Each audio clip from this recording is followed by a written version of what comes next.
بسم الله الرحمن الرحيم إن الحمد لله نحمده ونستعينه ونستغفره ونعوذ بالله من شرور أنفسنا ومن سيئات أعمالنا من يهدي الله فلا مضل له ومن يضلله فلا هادي له وأشهد أن لا إله إلا الله وحده لا شريك له وأشهد أن محمدا عبده ورسوله وبعد فإن خير الحديث كتاب الله وخير الهدي هدي محمد صلى الله عليه وسلم وشر الأمور محدثاتها وكل محدثة بدعة وكل بدعة ضلالة وكل ضلالة في النار وقال عز وجل في القرآن المجيد أعوذ بالله من الشيطان الرجيم بسم الله الرحمن الرحيم يا أيها الذين آمنوا اتقوا الله حق تقاته ولا تموتن إلا وأنتم مسلمون وقال يا أيها الناس اتقوا ربكم الذي خلق من نفس واحدة وخلق منها زوجها وبث منهما رجالا كثيرا ونساء واتقوا الله الذي تسألون به والأرحام إن الله كان عليكم رقيبا وقال يا أيها الذين آمنوا اتقوا الله وقولوا قولا سديدا يصلح لكم أعمالكم ويغفر لكم ذنوبكم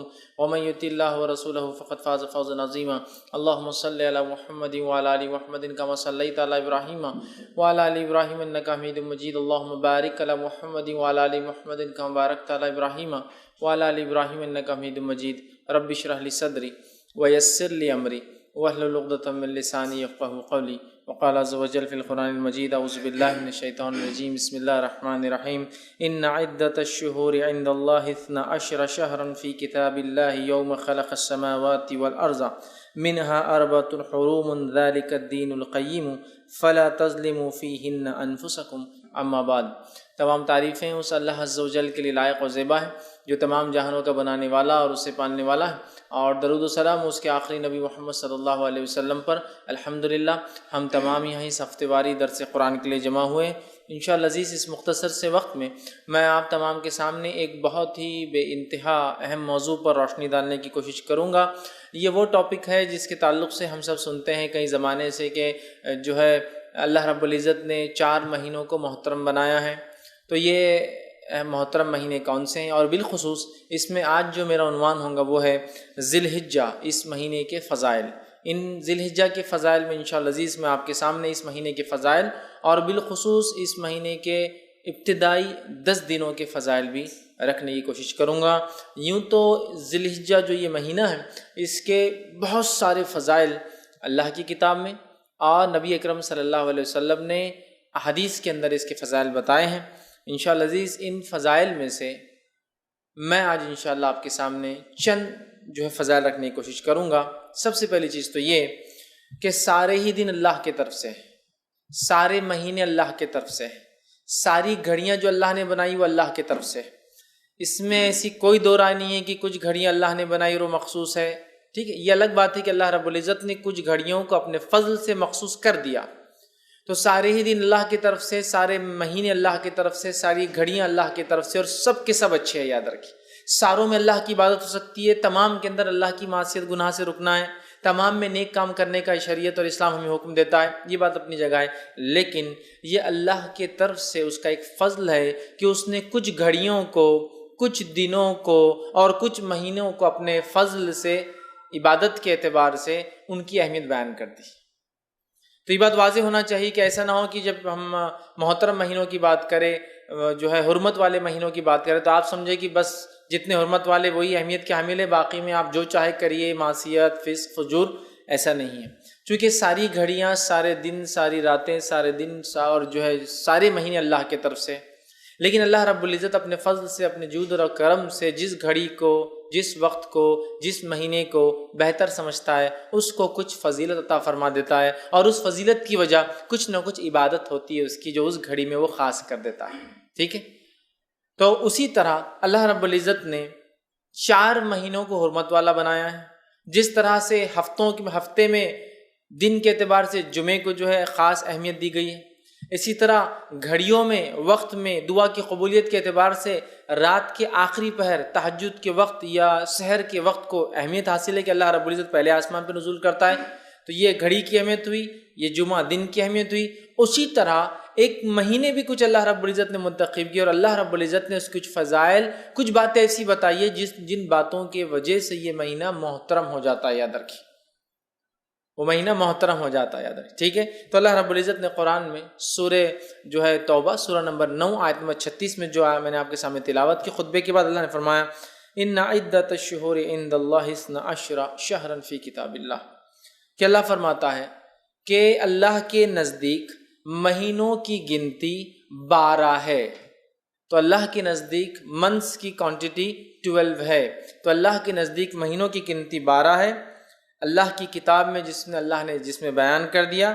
اور یہ چیز آج سے نہیں، اللہ فرماتا ہے یوم خلق السماوات والارض، اللہ نے جب سے آسمان اور زمین کو بنایا تب سے اللہ کے نزدیک مہینوں کی گنتی 12 ہے، 12 ہے، یاد رکھیے. پھر آگے فرمایا اور کہا منہا اربعۃ حرم، اور ان 12 مہینوں میں سے 4 مہینے 4 منتھ جو ہے حرمت والے ہیں، حرمت والے ہیں. ٹھیک ہے، حرمت والے کا کیا معنی ہے؟ حرمت والوں کا یہ معنی ہے کہ اس مہینے میں انسان اللہ کی خوب عبادت کرے، ٹھیک ہے، اس کی معصیت اور گناہ سے رکا رہے، جنگ اور جدال خاص طور سے جہاد کا ابتدا شروعات نہ کرے.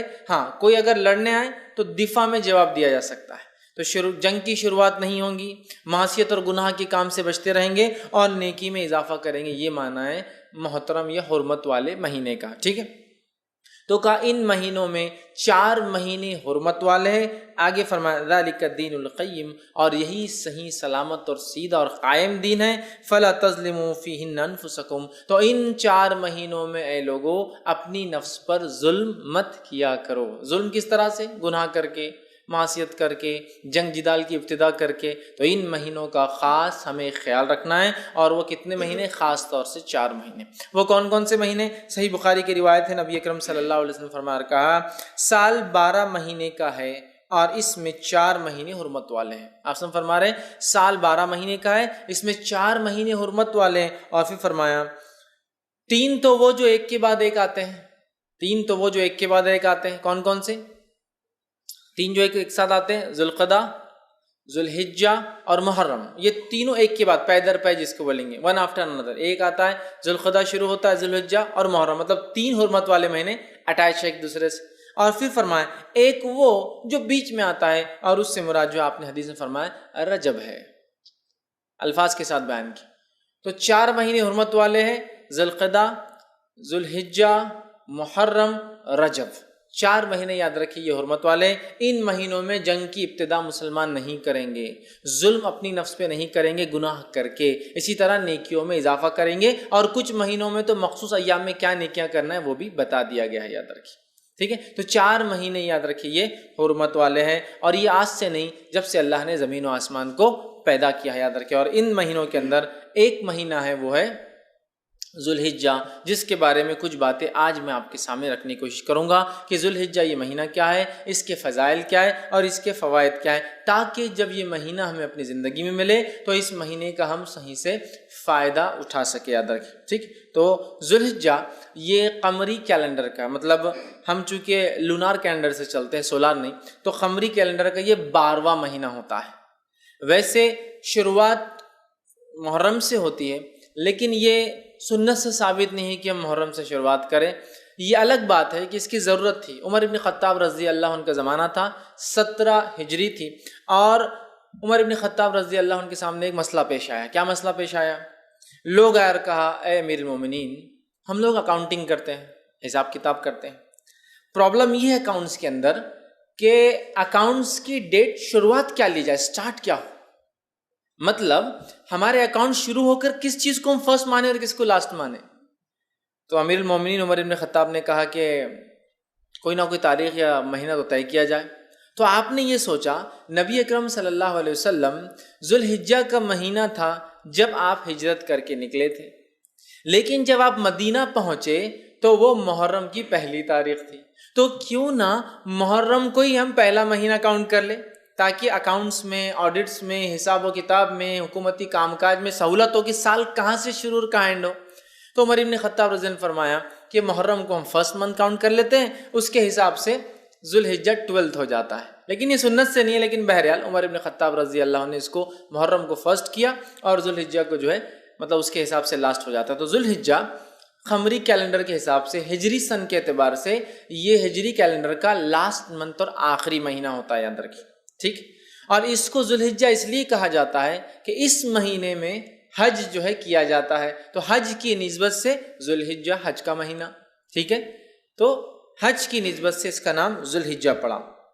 یہ بات ہم دیکھ چکے ہیں کہ اللہ تعالیٰ اپنے فضل سے، جود سے اور کرم سے کچھ مہینوں کو، کچھ دنوں کو اور کچھ گھڑیوں کو خاص فضیلت دیتا ہے، وہ اس اعتبار سے کہ اس میں کسی خاص عبادت کو حکم دے دیتا ہے۔ جیسے مثال کے طور پر عرفے کا دن سالوں میں، مطلب سال کی گنتی کے اعتبار سے بڑی اہمیت کا جو دن ہے، وہ جمعے کا دن جو ہر ہفتے آتا ہے وہ بڑی اہمیت کا حامل ہے۔ اسی طرح جو ہے 10 محرم کا جو دن ہے، ٹھیک ہے، وہ بڑی اہمیت کا، عاشورہ جس کو ہم کہتے ہیں، بڑی اہمیت کا حامل ہے۔ تو اللہ تعالیٰ اپنے فضل سے دیتا ہے۔ تو اسی طرح 4 مہینوں کو بھی اللہ نے محترم بنایا۔ اب اس مہینے کی پہلی فضیلت کیا ہے، اس سے شروع کرتے ہیں۔ اس مہینے کی پہلی فضیلت اور جو اس کی اہمیت ہے وہ یہ ہے، سب سے پہلی فضیلت کہ اللہ نے اپنی ایک فرض عبادت حج کو اس مہینے میں فرض کیا۔ حج ایک ایسی عبادت ہے جو مخصوص ہے، اس کے مخصوص ایام اور دن ہیں، اور ایک مخصوص مہینہ ہے۔ اس مہینے کی ان تاریخوں میں ہی حج شروع ہوتا ہے اور ختم ہوتا ہے، یاد رکھیے۔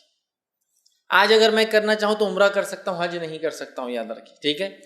محرم، اسی طرح جو ہے رمضان ہے، رمضان میں روزے فرض کیے، اس کی ایک تاریخ شروعات، اس کی ایک خاتمہ ہے، روزہ کب شروع ہوگا کب ختم ہوگا، تمام تفصیلات بتا دی گئی۔ تو اسی طرح جیسے اللہ نے رمضان کو فرض عبادت روزوں کے لیے چنا، اللہ رب العزت نے سب سے پہلی فضیلت ذوالحجہ کی ہے کہ اپنی ایک فرض عبادت حج کا اس میں انتخاب کیا کہ لوگ حج اس مہینے کے اندر کرے۔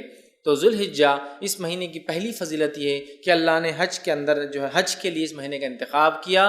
اور حج کیا ہے میں سمجھتا ہوں سب جانتے ہیں، ابراہیم علیہ السلام جو اللہ کے برگزیدہ نبی تھے، اور ہم جو ہے ایک انبیاء میں بڑا ابو الانبیاء ان کا لقب تھا، ہم نبیوں کے باپ کہلاتے ہیں۔ اللہ رب العزت سے آپ نے دعا کی تھی، اور آپ کے بعد سارے انبیاء آپ ہی کی نسل میں پیدا ہوئے، گو اس کے بعد کی پوری جو ہے یا تو اسحاق علیہ السلام سے، یا پھر آپ کے جو ہے دوسرے بیٹے جو ہے اسماعیل علیہ السلام سے، دونوں سے ہی سارے نبی پھر آخر تک آئے۔ تو اللہ نے ان کو چن لیا تھا، اور انہوں نے ہی اپنے بیٹے اسماعیل علیہ السلام کے ساتھ مل کر کعبے کی تعمیر کی تھی۔ اور جب کعبے کی تعمیر کر چکے تو اللہ نے فرمایا سورہ حج سورہ نمبر 22 آیت میں 27 میں، اور کہا ہم نے حکم دیا کہ دنیا میں حج کی پکار بلند کرو۔ ابراہیم علیہ السلام کو اللہ نے حکم دیا، اے ابراہیم آواز لگاؤ لوگوں کو۔ ابراہیم علیہ السلام نے کہا اللہ میں آواز تو لگاؤں گا، آئیں گا کون؟ مکہ آج سے 5-7 ہزار سال پہلے کی بات ہو رہی ہے، جو بے آباد ایک بستی ہے اور پہاڑی علاقہ ہے، وہاں کچھ اگتا بھی نہیں، نہ سبزی اگتی ہے، نہ پیڑ اگتے ہیں، نہ جھاڑ لگتے ہیں، کہ آواز دو۔ تو ابراہیم علیہ السلام کو تعجب ہوا کہ آواز تو دیں گے لیکن آئیں گا کون، سنیں گا کون؟ لیکن اللہ رب العزت نے کہا ابراہیم آواز دینا تمہارا کام ہے، پہنچانا یہ ہمارا کام ہے آواز۔ اور ابراہیم علیہ السلام نے آواز دی جو اللہ نے حکم دیا۔ ہم نے حکم دیا کہ دنیا میں حج کی پکار بلند کر دو، لوگ تمہاری طرف دوڑتے ہوئے چلے آئیں گے، ان میں وہ لوگ ہوں گے جو پیدل چل کر آئیں گے، اور وہ بھی ہوں گے جو مختلف قسم کی سواریوں پر اپنے مقام سے نکل کر بیت اللہ کے حج کے لیے آئیں گے۔ ابراہیم علیہ السلام نے آواز دی، اور اسی آواز کا نتیجہ یہ ہے کہ تب سے لے کر آج تک جوق در جوق انسانیت ہزاروں سال سے ذی الحجہ کے مہینے میں ہر سال وہاں پہنچ جاتی ہے ابراہیم علیہ السلام کی آواز پر لبیک کہتے ہوئے، لبیک اللہم لبیک۔ تو ابراہیم علیہ السلام کو اللہ نے حکم دیا تھا آواز دو لوگوں کو، اور لوگ آ رہے ہیں جوق در جوق یہ آواز لگاتے ہوئے کہ اے اللہ، جو ابراہیم کے ذریعے تو نے آواز لگوائی کہ تیرے گھر کا طواف ہو، حج ہو، تو لبیک اللہم لبیک، اے اللہ ہم حاضر ہے، اے اللہ ہم حاضر ہے، ہم پریزنٹ ہیں اس چیز کے لیے، ہم نے اس پکار کا جواب دیا اور ہم یہاں موجود ہیں تیرے گھر کے حج کے لیے، طواف کے لیے، سعی کے لیے اور دیگر ارکان کے لیے۔ تو یہ سب سے بڑی فضیلت اس مہینے کی ہے کہ اللہ رب العزت نے اس مہینے کو چنا اور اپنی فرض و حج کے لیے چنا۔ اور ابراہیم علیہ السلام اور آپ کے خاندان کا کتنا گہرا تعلق حج سے میں سمجھتا ہوں بتانے کی ضرورت نہیں، چاہے زمزم کے نکلنے کا معاملہ ہو تو اسماعیل علیہ السلام اس کی وجہ بنے، اسی طرح جو ہے سعی جو صفا مروہ کے بیچ میں ہم جاتے ہیں جو کہ رکن ہے، اس کے بغیر حج نہیں ہوتا، عمرہ نہیں ہوتا، وہ آپ کی جو ہے بیوی ہاجرہ علیہ السلام کی وہ دوڑ تھی جو آپ نے جو ہے اپنے بیٹے کی خاطر، جو کہ اللہ کے حکم کی خاطر ابراہیم علیہ السلام چھوڑ گئے تھے، وہ ہے، چاہے پھر وہ حج کے بعد جو ہے قربانی کرنے کا معاملہ ہو، اسماعیل علیہ السلام اور ابراہیم علیہ السلام ہیں، تو گویا اس خاندان کو اللہ نے چن لیا، اور جو کام ابراہیم علیہ السلام نے کیا اللہ چاہتا ہے کہ وہی کام ہم بھی کریں، اسی طرح کی قربانیاں، اسی طرح کا عمل۔ تو یہ سب سے پہلی فضل اس مہینے کی ہے کہ اللہ رب العزت نے اپنی فرض عبادت حج کے لیے اس مہینے کا انتخاب کیا۔ تو ہمیں چاہیے جس کے پاس استطاعت ہو، سفر کرنے کی صحت ہو، تو وہ ضرور حج کرے اس مہینے کے اندر۔ یہ تھی اس مہینے کی پہلی فضیلت۔ اسی طرح جو ہے ذوالحجہ مہینے کی دوسری جو اہم فضیلت ہے وہ یہ ہے کہ اللہ رب العزت نے اس مہینے کو حرمت والا مہینہ بنایا ہے۔ حرمت والا مہینہ کیا معنی ہے؟ میں تفصیلات رکھ چکا ہوں۔ حرمت کا معنی یہ ہے کہ اس مہینے میں جنگ اور جدال، لڑائی نہیں کی جائیں گی، ٹھیک ہے؟ ہاں کوئی لڑنے آئے تو دفاع، جوابی کارروائی کی جا سکتی ہے، لیکن سٹارٹ کرنا، جواب دینا یا شروعات کرنا منع ہے۔ اس مہینے میں معصیت اور گناہ اور کبائر سے بچنا چاہیے اور زیادہ سے زیادہ نیکیوں میں اضافہ کرنا چاہیے۔ یہ معنی ہے حرمت والا۔ حرمت کا مطلب محترم، جیسا مسجد حرام کہتے ہیں، مطلب محترم، یا حرام کا معنی ہوتا ہے وہ چیزیں جو عام جگہ پہ حلال ہے یہاں لیکن وہ حرام ہے، ٹھیک ہے؟ عام جگہ پہ آپ جھاڑ وغیرہ توڑ سکتے ہیں، جب آپ حج کو جائیں گے تو حرم کے اس میں آپ جھاڑ نہیں توڑ سکتے ہیں نا۔ تو گویا جو چیزیں باہر کی جا سکتی ہے، ابھی جو حج کے لیے جب جائیں گا آدمی تو وہاں اس مقام پہ نہیں کر سکتا، اسے حرمت والا کہتے ہیں، محترم یا حرام چیز۔ اسی وجہ سے مسجد حرم کو حرم کہا جاتا ہے کہ وہاں حرام ہے بہت ساری چیزیں، غلط سوچنا وہاں غلط ہے، نقصان پہنچانا غلط ہے، ایذا دینا غلط ہے، سمجھ رہے ہیں؟ تو 4 مہینے حرمت والے ہیں، تو یہ ان مہینوں میں سے ایک مہینہ ہے۔ تو دوسری فضیلت اس مہینے کی یہ ہے کہ اللہ نے اس مہینے کو حرمت والا مہینہ بنایا ہے، اور اس کی حکمت علماء بیان کرتے ہیں کہ اللہ نے کیوں اس مہینے کو حرمت والا بنایا، اور خاص طور سے ان 3 ماہ کو ایک کے بعد ایک، ذوالقعدہ، ذوالحجہ اور محرم کو کیوں حرمت والا بنایا۔ وہ لکھتے ہیں اور کہتے ہیں کہ عرب میں لوٹ مار بہت زیادہ تھی، تو وہ قافلوں کو لوٹ لیا کرتے تھے، تو اللہ رب العزت نے 3 مہینے کو پیدر پر محترم بنا دیا، جس کی وجہ سے حج کو جانے کا جو قافلہ ارادہ کرے تو حج کا مہینہ بیچ میں آتا ہے، ذوالقعدہ محترم، تو آدمی سفر کو نکل گیا، قبائل اپنے اپنے علاقوں سے نکلے، اور عربوں کے پاس اس کا بہت احترام تھا۔ نبی اکرم صلی اللہ علیہ وسلم کے زمانے میں بھی عرب حالانکہ جاہل تھے، بت پرست تھے، لیکن ان 4 مہینوں میں لوٹ مار نہیں کیا کرتے تھے۔ یہ الگ بات ہے کہ لوٹ مار کرنے کی ٹیکنیکس نکال لی تھی انہوں نے، کرتے یہ تھے کہ ہر سال میں کچھ سال اعلان کر دیتے کہ یہ بار محرم کا مہینہ بعد میں آئے گا۔ 3 مہینے ان سے، چونکہ ان کا بزنس یا ٹریڈنگ کچھ بھی نہیں تھی، تو انہوں نے یہ طریقہ نکالا تھا لوٹ مار۔ تو یہ کرتے تھے کہ محرم کو سرکا دیتے تھے، بولتے تھے ابھی 2 مہینے ایک ساتھ محترم، لیکن اللہ نے 3 کیوں رکھے تھے؟ اس کی حکمت علماء لکھتے ہیں کہ تاکہ قافلے حج کے لیے نکلے مہینہ بھر پہلے، آرام سے حج ذوالحجہ میں پہنچے، حج کرے، اور آرام سے محرم کے مہینے میں اپنے اپنے گھر پہنچ جائے۔ اور رجب کو کیوں کیا اللہ نے پھر محترم بیچ میں؟ اس کی حکمت بھی علماء لکھتے ہیں تاکہ اگر عمرے کے لیے اگر کسی کو نکلنا ہو تو اللہ نے اس 1 مہینے کو بھی محترم کر دیا، تاکہ لوگ آئے عمرہ کر کے اپنے اپنے گھر محفوظ اور حفاظت کے ساتھ چلے جائیں۔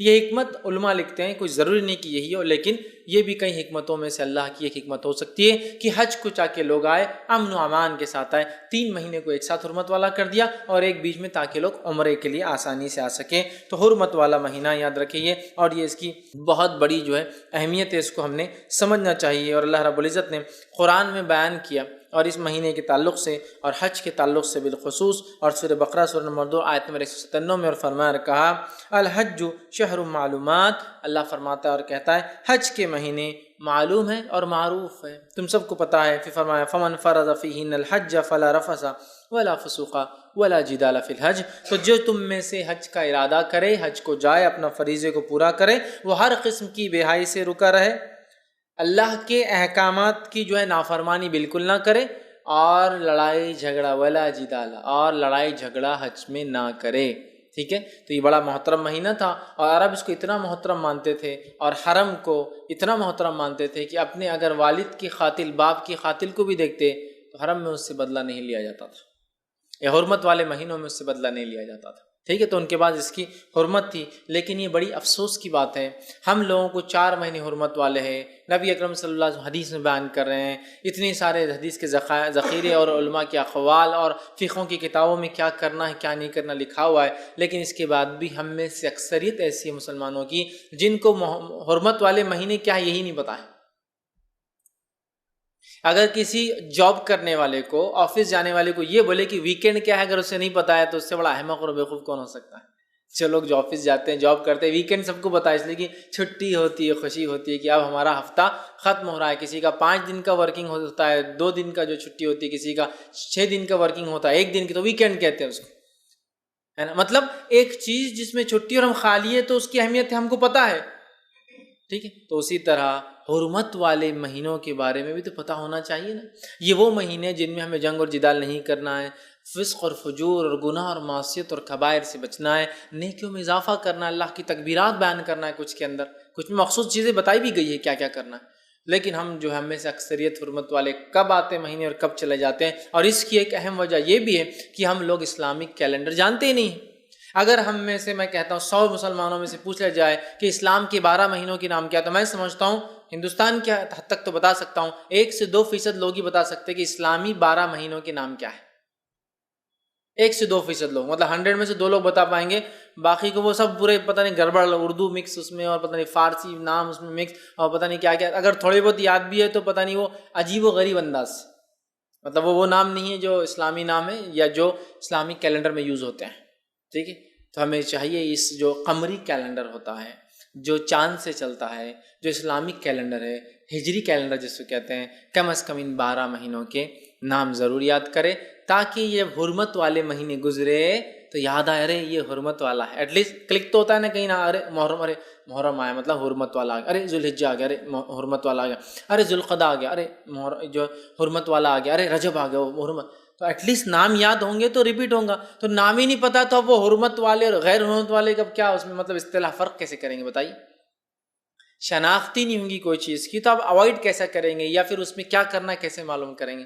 تو ضرور آپ خود اور اپنے بچوں کو ضرور اسلامی کیلنڈر کے 12 مہینے کون سے یاد کریں. بہت آسان ہے، 5 منٹ بیٹھنا پڑے گا، لے کر 5 منٹس کہ بیٹھنا پڑے گا. محرم اور جو صفر، ربیع الاول، ربیع الثانی، جمادی، 5 منٹ بیٹھنا ہے اور آپ کو پورے یاد ہو جائیں گے باہر. یہ الگ بات ہے کہ ہم یوز نہیں کرتے تو ترتیب بہت جلدی نہیں بول سکتے، جیسے ہم جنوری، فروری، مارچ، اپریل، مئی، جون، جولائی بول سکتے، چونکہ ہم ریپیٹیٹیولی اس کو بولتے ہیں، Monday, Sunday, Monday, Tuesday, Wednesday, لیکن یہ ریپیٹیٹیو نہیں بولتے ہم. لیکن پھر بھی یاد تو ہوں گے، سیکوینس یاد ہوگا، ٹھیک ہے، رک رک کر بولیں گے لیکن یاد کیجیے ضرور، تاکہ جب وہ حرمت والے مہینے آئیں تو ہمیں پتہ چلے کہ یہ محترم مہینے اور اس میں ہمیں یہ اعمال کرنا یاد رکھے. تو اللہ نے فرمایا حج کے ایام معلوم ہے، ٹھیک ہے، حج کے ایام معلوم ہے، الحج شہر معلومات، کہ حج کے کیا دن ہیں یہ سب کو معلوم ہے، اس کا تم لوگوں کو اللہ نے فرمایا علم ہے، یاد رکھیں. اسی طرح اس مہینے کی تیسری فضیلت، اہم فضیلت یہ ہے کہ اس مہینے میں اللہ نے جو 2 تہوار، جو 2 عیدیں ہمیں دی ہے، جو 2 منانے کے فیسٹیولز دیے، وہ 2 میں سے ایک فیسٹیول آتا ہے جس کو عید الاضحیٰ، بقر عید، عید الاضحیٰ، یوم النحر اور بہت سارے ناموں سے بہرحال پکارا جاتا ہے. ٹھیک، تو یہ دوسرا تہوار ہمیں دیا گیا.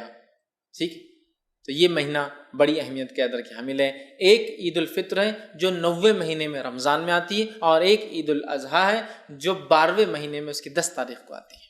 ٹھیک ہے، تو ہمیں چاہیے کہ اس مہینے کا احترام کرے، اس لیے کہ اللہ نے اس کی فضیلت یہ ہے کہ اس میں ایک عید کو مقرر کر دیا. اور جو ہے ہم تمام لوگ جانتے ہیں، انس بن مالک رضی اللہ عنہ کی روایت ہے، وہ فرماتے ہیں اور کہتے ہیں، یہ سنن ابو داؤد کی روایت ہے، وہ کہتے ہیں جب نبی اکرم صلی اللہ علیہ وسلم مدینہ آئے تو مدینہ میں مدینے کے لوگ 2 دن تہوار مناتے. کیا کرتے تھے؟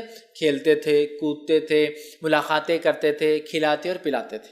جب آپ صلی اللہ علیہ وسلم اور کہا کہ یہ مدینے میں 2 دن کیا کرتے ہیں یہ لوگ مدینے کے، تو انس بن مالک رضی اللہ عنہ فرماتے ہیں کہ لوگوں نے کہا اللہ کے رسول، یہ وہ 2 دن ہیں جس میں لوگ کھاتے اور پیتے ہیں، کھیلتے اور کودتے ہیں، مطلب انجوائے کرتے ہیں، فیسٹیول مناتے ہیں، خوشیاں مناتے ہیں، سیلیبریٹ کرتے ہیں، مناتے ہیں.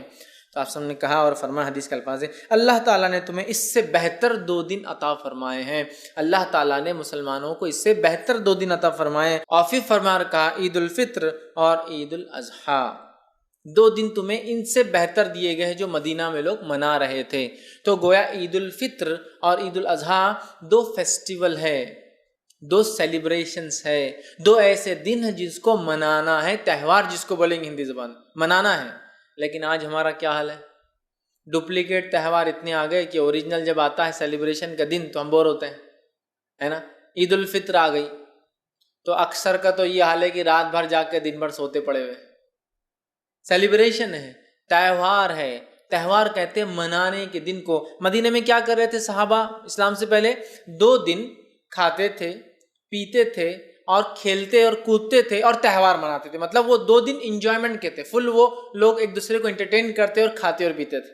آپ نے فرمایا تمہیں اللہ نے اس سے اچھے 2 دن دیے ہیں، اور وہ کیا ہے ریپلیسمنٹ وہ 2 دنوں کا؟ تمہیں عید الفطر اور عید الاضحیٰ دی گئی ہے۔ اب عید الفطر تو سونے میں چلے گئی، اور عید الاضحیٰ کو تو اکثر ہمارے نوجوان اتنا بور ہوتے ہیں، ارے یار صبح اٹھو جانور کاٹو، وہ گندگی اور فلاں، اور کائے کو پتہ نہیں یار یہ نہیں آیا تو اچھا دن، بہت بور ہو جاتے آج کے۔ مطلب گویا جو منانا تھا وہ ہم نہیں منا رہے۔ یہ کیوں ہوتا ہے معلوم آپ کو؟ جب ڈپلیکیٹ چیزیں زیادہ ہو جاتی تو اوریجنل کی اہمیت ختم ہو جاتی ہے۔ کتنے تہوار ہم نے منتھلی اور مطلب ویکلی ایجاد کر لی، دیکھ لیجیے آپ، جس کا نتیجہ یہ ہوا حقیقی تہوار آ رہا تو گل۔ شب قدر وہ رات ہے جس کو جاگنا ہے، اور اللہ کے رسول صلی اللہ علیہ وسلم اور آپ کی ازواج کو آپ پورے 10 راتیں جگاتے۔ یہ ہے شب قدر، کرنا ہے، جاگنا ہے۔ آپ سے ثابت ہے کہ آپ انس بن مالک رضی اللہ عنہ کو بھیجتے، چونکہ آپ تو اعتکاف میں ہوتے، جاؤ میرے بیویوں کے گھر جاؤ، دستک دو اور سب کو اٹھو آج قدر ہو سکتی ہے، منانا ہے۔ اب ہم نے کیا کر لیا؟ 15 شعبان کو منا لیا، شب برات 120 سال کا ثواب پا لیا، حالانکہ موضوع روایت ہے۔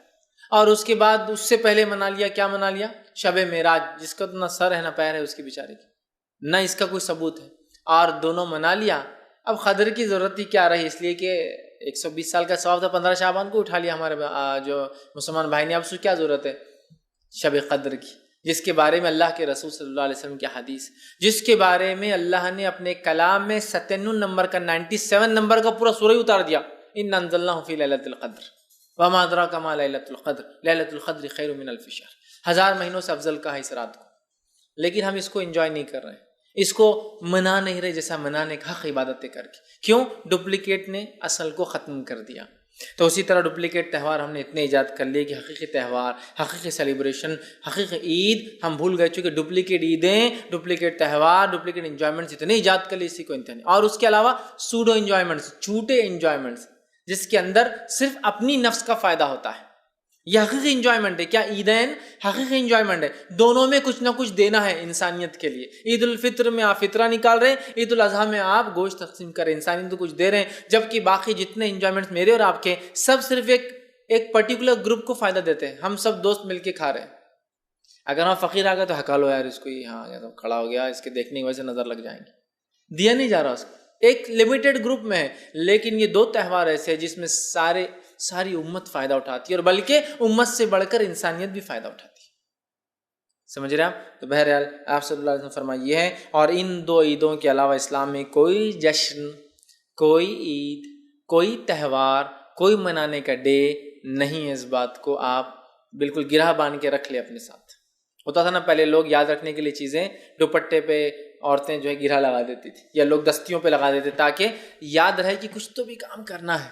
گرہ لگا لیجیے کہ کوئی اور تہوار اور عید نہیں ہے ہمارے لیے، ٹھیک ہے؟ آئیے اس سے آگے بڑھتے ہیں۔ یہ وہ مہینہ ہے، اس کی فضیلت ہے جس میں ہمارا دین مکمل ہوا، اللہ نے اس کا اعلان کیا۔ یہ وہ مہینہ ہے، نبی اکرم صلی اللہ علیہ وسلم پہ سورہ مائدہ کی آیت نمبر 3 کا ایک ٹکڑا اسی مہینے نازل ہوا، جب آپ نے حجۃ الوداع میں خطبہ دیا صحابہ کو، اور عرفے کا دن تھا، اور اس کے بعد اللہ کے رسول صلی اللہ علیہ وسلم الا هل بلغت، کیا میں نے تم تک پیغام پہنچا دیا؟ کیا میں نے تم تک اسلام پہنچا دیا؟ صحابہ نے مل کر کہا، قالوا بلا، نعم یا رسول اللہ، اے اللہ کے رسول صلی اللہ علیہ وسلم، ہاں آپ نے اس پیغام کو پہنچا دیا۔ نبی اکرم صلی اللہ علیہ وسلم حدیث میں آتا ہے، اللہم اشہد، اپنی جو ہے شہادت کی انگلی آسمان کی طرف کر کے کہا سیدھا، اللہم اشہد، اللہم اشہد، اللہم اشہد، اللہ تو گواہ رہنا میں نے پہنچا دیا، اللہ تو گواہ رہنا میں نے پہنچا دیا، اللہ تو گواہ رہنا میں نے پہنچا دیا۔ تو یہ دین مکمل ہوا، اور اللہ رب العزت نے پھر یہ آیت نازل کی اٹیسٹ کرنے کے لیے کہ ہاں یہ دین مکمل ہوا، الیوم اکملت لکم دینکم واتممت علیکم نعمتی ورضیت لکم الاسلام دینا، آج میں نے تمہارے لیے اپنا دین مکمل کر دیا۔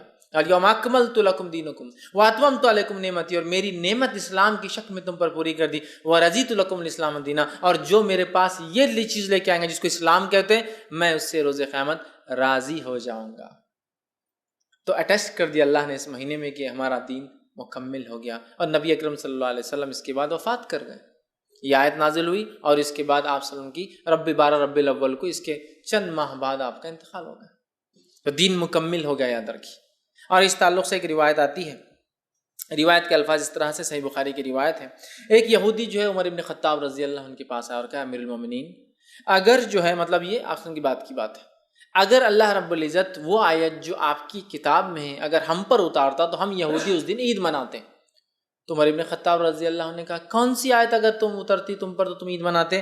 تو کہا یہ آیت الیوم اکملت لکم دینکم واتممت علیکم نعمتی ورضیت لکم الاسلام دینا، اگر یہ آیت ہماری توریت میں ہوتی تو ہم اس آیت پر عید مناتے، چونکہ یہودی جانتے تھے کہ ان دین اسلام ابھی مکمل نہیں ہوا ہے، آخری نبی آنے والے ہیں، اب آخری نبی آ گئے تھے، اسلام مکمل ہو گیا تھا، تو اس یہودی نے کہا اگر ہم پر یہ اتر جاتی آیت تو اتنا خوش ہوتے ہم تو کہ عید منا لیتے۔ تو عمر ابن خطاب رضی اللہ عنہ نے جب اس سے پوچھا کون سی آیت، تو اس نے جب یہ آیت کہی تو عمر ابن خطاب رضی اللہ عنہ نے فرمایا اور کہا ہاں اس آیت کو تو ہم لوگ خوب جانتے ہیں، یہ اللہ کے رسول صلی اللہ علیہ وسلم پر جمعے کے دن اتری تھی جب آپ صلی اللہ علیہ وسلم عرفات میں کھڑے تھے، اس لیے میں نے کہا یوم عرفہ کے دن آپ نے ایک ہی حج کیا، اس دن یہ آیت نازل ہوئی، تو کہا جمعے کا دن تھا، عرفہ تھا، تب یہ آیت وہ فرماتے ہیں کہ ہم پر نازل ہوئی تھی اور ہم اس آیت کو خوب جانتے ہیں کہ اس کا کیا معنی ہے، سمجھ رہا؟ تو یہ دین کے تکمیل مکمل ہونے کا مہینہ ہے۔ اسی طرح یہ قربانی کا مہینہ ہے، یہ اس کی ایک فضیلت ہے، قربانی کا مہینہ ہے، ذوالحجہ قربانی کا مہینہ ہے،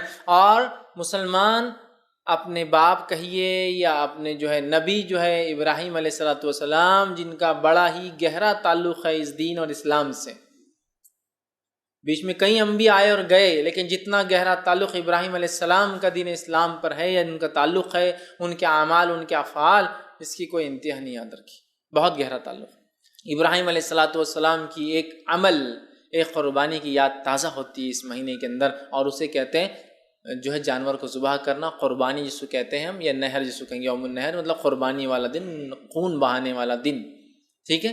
تو یہ مہینہ جو ہے قربانی کا مہینہ ہے، اور 10 ذوالحجہ کو جس کو یوم النہر کہتے ہیں، مسلمان حسب استطاعت یا تو جانور لے کر یا اس میں ایک حصہ ڈال کر جانور کے گردن پہ چھری پھیرتا ہے اور اس قربانی کو یاد کرتا ہے، اے اللہ تیرے خلیل نے، تیرے دوست نے، ابراہیم علیہ الصلوۃ والسلام نے جس طرح سے قربانی دی تھی، ہر قسم کی قربانی دی تھی اور قربانی دے کر تیری عبادت کو، تیرے حکم کی تکمیل کی تھی، اسی طرح ہم بھی جو ہے کمال عبادت کو پہنچنے کے لیے، اسی طرح قربانی کا جذبہ جگانے کے لیے 10 ذوالحجہ کو جانور کی گردن پہ چھری پھیر کر اعلان کرتے اللہ ہم جس طرح سے جانور کی گردن پہ چھری پھیر رہے ہیں، وقت آنے پر اپنے مال، اپنی جان، اپنی اولاد، اپنا وقت، اپنی صلاحیت، اپنا جسم، جو کچھ ہو سکتا ہے تیری راہ میں قربان کر دیں گے۔ تو یہ قربانی کا مہینہ ہے، یہ مہینہ ہمیں تعلیم دیتا ہے، ایجوکیٹ کرتا ہے، اے مسلمانوں قربانی دینا سیکھو۔ افسوس کی بات ہے قربانی کی رسم ہم میں باقی رہ گئی، میں رسم اس میں یہ کہہ رہا ہوں کہ اس کی حقیقت پیچھے سے نکل گئی، اس کی حقیقت نکل گئی، اس کی روح نکل گئی ہے۔ قربانی ہمیں یہ سکھاتی تھی کہ ہم ہر چیز قربان کرنے والے بن جائیں، آج ہماری قربانی صرف رسمی ہے، وہ یہ ہے کہ جانور کی گردن پہ چھری تو پھراتے ہیں، لیکن اگر پڑوس کے جانور نے میرے جانور کا چارہ کھا لیا تو اس پہ جھگڑا ہو رہا ہے۔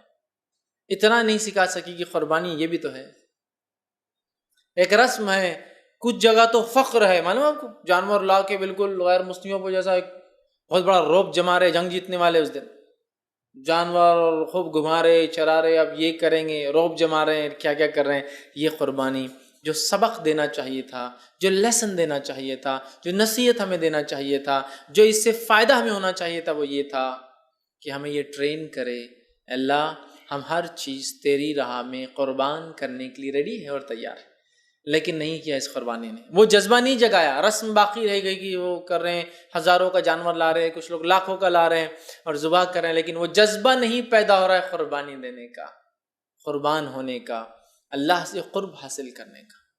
بہت زیادہ ضروری یاد رکھیے، تو یہ مہینہ قربانی کا مہینہ ہے اور مسلمان اس میں حسب استطاعت قربانی کا۔ اسی طرح یہ مہینہ جو ہے وہ مہینہ ہے جس میں ایام تشریق آتے ہیں۔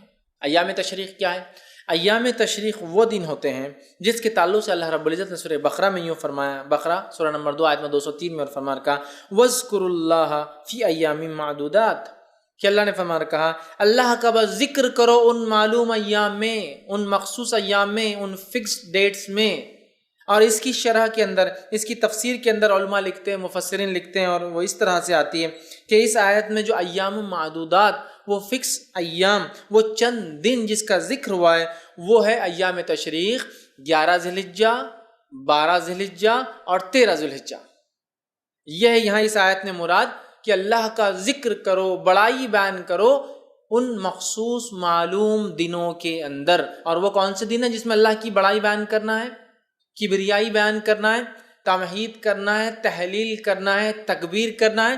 وہ دن یہ 3 ہیں، یاد رکھیے خاص۔ اس کے علاوہ بھی ہیں، ابھی آگے آتے جائیں گے فضائل، تو پہلے 10 دن کے بھی آئیں گے، یہ تو 11، 12 اور 13 کے دیکھ رہے ہیں، لیکن ہم اس کی طرف جا رہے ہیں۔ تو ان 3 دن میں تو خاص آیت ہی ہے، وہ 10 دن میں بھی یہ شروع کیے ذی الحجہ کے، لیکن یہ 3 دن میں خاص ہے کہ اللہ کا ذکر کرو ان مخصوص معلوم ایام کے اندر، ٹھیک ہے؟ اور وہ کون کون سے دن ہیں؟ 11، 12 اور 13، ان کو کہتے ہیں ایام تشریق، کھانے اور پینے کے دن، ان میں روزہ نہیں رکھ سکتے، سمجھ گیا؟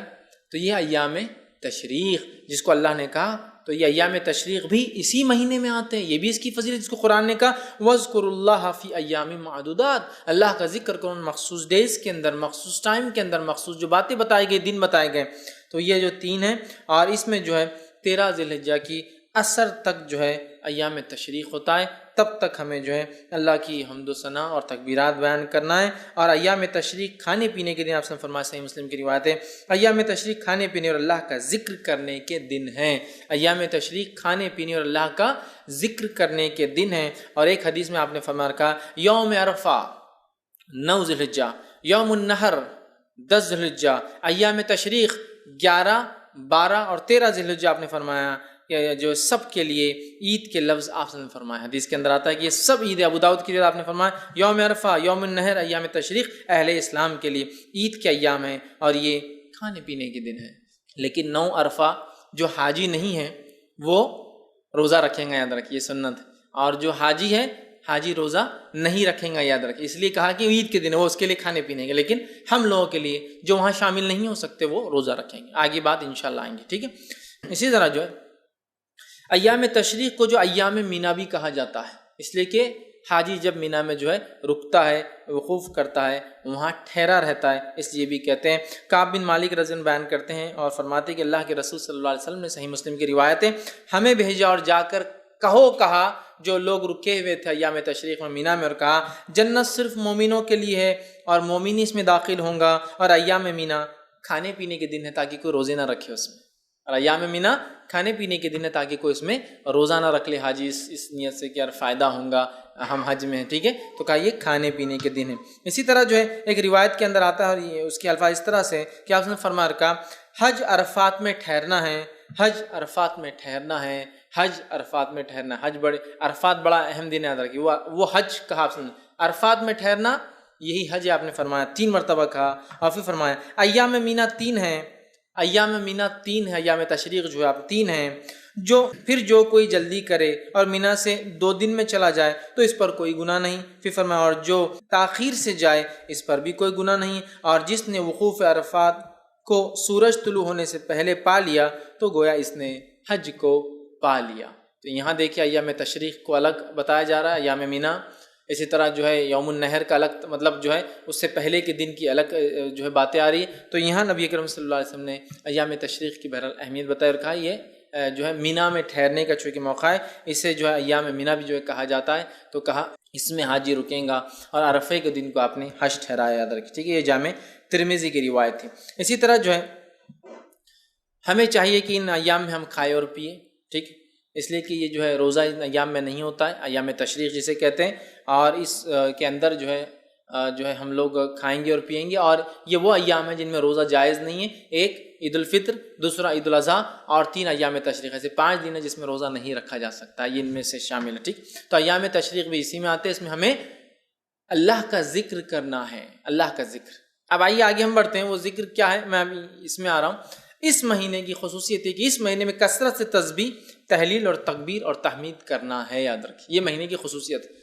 کثرت سے ہمیں تکبیرات اس مہینے میں، چاہے وہ ایام تشریق ہو چاہے پہلے 10 دن ہو، سب انکلوڈ ہے اس کے اندر، یاد رکھیے۔ ہمیں کثرت سے تکبیرات کو پڑھنا ہے، خاص طور سے آخر 3 دن میں بھی، لیکن عام طور سے پہلی ذی الحجہ کی تاریخ سے لے کر تو 10 تک، اور اس کے بعد 11، 12 اور 13 تک، یاد رکھیے، ہمیں جو ہے خوب جو ہے کثرت سے جو ہے اللہ کی تکبیر بیان کرنا ہے۔ تو تسبیح بیان کرنا ہے، تحلیل بیان کرنا ہے، تکبیر بیان کرنا اور تحمید بیان کرنا ہے۔ آئیے ہم دیکھتے ہیں، اللہ نے فرمایا وَاذْكُرُوا اسْمَ اللَّهِ فِي أَيَّامٍ مَعْلُومَاتٍ، سورہ حج آیت 27 میں یہاں فرمایا کہا ان ذی الحجہ کی ابتدائی 10 دنوں میں وہ تھا ایام تشریق کے 3 دنوں کے تعلق سے جو آیت میں نے سورہ بقرہ کی 203 پڑھی تھی، اب یہ سورہ حج کی آیت نمبر جو 27 ہے، اس میں اللہ نے فرمایا اور کہا وَاذْكُرُوا اسْمَ اللَّهِ فِي أَيَّامٍ مَعْلُومَاتٍ، ان ایام میں جن کا علم تمہیں دیا گیا ان میں اللہ کا ذکر کرو، اور اس سے مراد ہے پہلی ذی الحجہ سے لے کر 10 ذی الحجہ تک ہمیں کیا کرنا ہے؟ تکبیر، تحمید، تحلیل اور اللہ کی خوب بڑائی بیان کرنا ہے، اندر کی تکبیر اس کی بیان کرنا ہے۔ تو ابھی پورا لے رہا ہوں، 10 ذی الحجہ میں بھی جو کرنا ہے، پہلے عشرے میں ذی الحجہ کی اور باقی 3 دن میں بھی پہلی چیز ہمیں کرنا ہے کہ خوب تکبیرات بیان کرنا ہے۔ اور عبداللہ بن عباس رضی اللہ عنہ فرماتے ہیں اور کہتے ہیں کہ اس آیت میں جو ایام معلومات ہے اس سے مراد ذی الحجہ کے پہلے 10 دن ہیں، اور یہ صحیح بخاری میں جو ہے روایت ہے۔ ٹھیک ہے، یوں تو اللہ تعالیٰ کا ذکر ہمیشہ کرنا چاہیے اور ذکر میں ہمیشہ لگے رہنا چاہیے، لیکن ان 10 دن اور بعد کے 13 دنوں میں خاص طور سے اللہ کا ہم ذکر کریں، خاص طور سے ہم ذکر کریں گے۔ لیکن یہ بھی ایک بڑی افسوس کی بات ہے، ان 10 دنوں میں یا ان 13 دنوں میں ہم اللہ کا ذکر خاص طور سے نہیں کرتے جیسا کرنے کا حق ہے۔ کیوں؟ ماحول نہیں ہے، شرم آتی ہے، لوگ کیا بولیں گے، اور صحیح بات ہے کچھ چیزوں کو ہم ایسا بھول چکے ہیں۔ آئیے میں جب باتیں رکھتا ہوں روایتیں تو سمجھ میں آئے گا میں کیا بولنا چاہ رہا ہوں آپ کو، ٹھیک ہے؟ تو ان دنوں کے اندر ہمیں کیا کرنا، اللہ کی خوب جو ہے تکبیرات بیان کرنا ہے، وہ کرنا ہے۔ اسی طرح جو ہے ذی الحجہ کے جو ہے پہلے عشرے اور ایام تشریق میں اللہ تعالیٰ کا جو ہے خوب ذکر کرے، تسبیح کرے، تحلیل کرے، تمہید کرے، تکبیر کرے، اور بہت ساری چیزیں جو ثابت ہے وہ کرے۔ آگے میں انشاءاللہ کیا کیا ذکر ثابت ہے اور کیسے کرنا ہے اس کی تفصیلات بھی آگے رکھنا ہوں، چونکہ ایام تشریق تھے ان میں بھی یہ کرنا ہے، اور 10 مطلب پہلے عشرے ذی الحجہ میں بھی یہ کرنا ہے، اس لیے میں نے یہاں رکھ دیا۔ اب ہم عشرہ ذی الحجہ کی فضیلت میں جائیں گے، پھر سے میں رکھوں گا اس چیز کو ایک بار دہراؤں گا تاکہ بات واضح ہو۔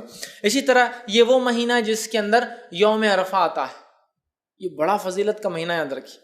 یوم عرفہ آتا ہے، 9 ذی الحجہ کو کہتے ہیں یوم عرفہ۔ حاجی جب میدان عرفات میں رکتا ہے جا کر اسے کہتے ہیں یوم عرفہ، اور آپ نے فرمایا یوم عرفہ ہی حج ہے، یوم عرفہ ہی حج ہے، یوم عرفہ ہی حج ہے، مطلب عرفات میں جو آ گیا وہ حج ہوا اس کا، ٹھیک ہے؟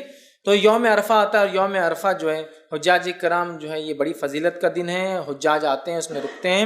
صحیح مسلم کی روایت ہے، آپ سے فرماتے کہتے ہیں کوئی دن ایسا نہیں جس میں اللہ تعالیٰ یوم عرفہ سے زیادہ بندوں کو جہنم سے آزاد کرتا ہے۔